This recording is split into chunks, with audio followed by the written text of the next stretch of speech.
তার মানে তুই চাস না ও থাকুক? তবু হাওয়ার কাপড় তোমার চলে চলে দেখতে পেলাম আমার করে আজও পাখি আঁকি। ঠিক আছে, আমি তাহলে রুমিকে চলে যেতেই বলি। আমার ব্যবসা নষ্ট হয় হোক, তবু তুই না চাইলে। আপু প্লিজ, তুমি রুমিকে যেতে দিও না।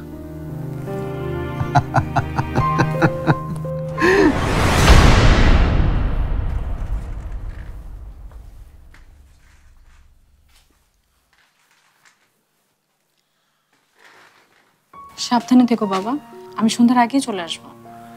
তুমিও সাবধানে অফিসে যেও, আর পৌঁছে একটা ফোন করো। হ্যাঁ আচ্ছা, তুমি চিন্তা করো না। শশী, ওই রাশেদকে একটু আসতে বলো তোমার। জি আচ্ছা।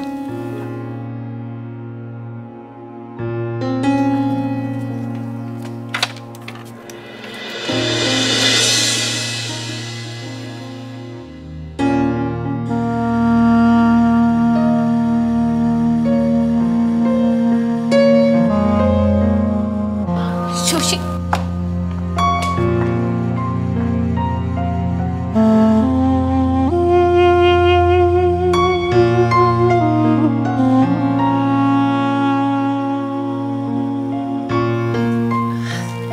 কেমন আছেন আঙ্কেল?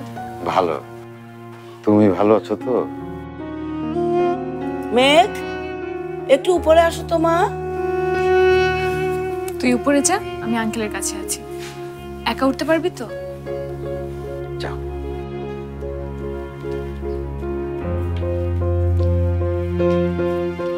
কেমন চলছে তোমার পড়াশোনা?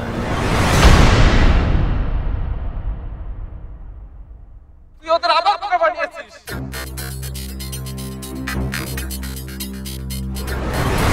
জামুই তো থাকুম না আর আমি আপনাকে লগে। সারা বন্ধুরে মাইরা পালাইতে পারে, তাকে লগে আমি আর থাকবো না।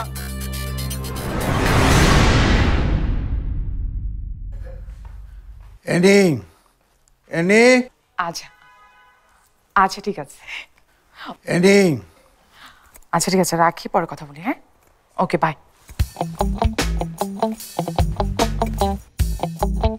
কি হয়েছে, ডাকছো কেন? তোমার সঙ্গে আমার একটু জরুরি কথা আছে। আমি তোমাদের ব্যবসায়ী বিষয়ে থাকতে চাই না। ব্যবসায়ী না, এটা সংসারের বিষয়। তোমার সিদ্ধান্ত আমি মেনে নিচ্ছি রুমি। দল, ব্যবসা সবকিছু থেকে মুক্তি দিচ্ছি তোমাকে আমি।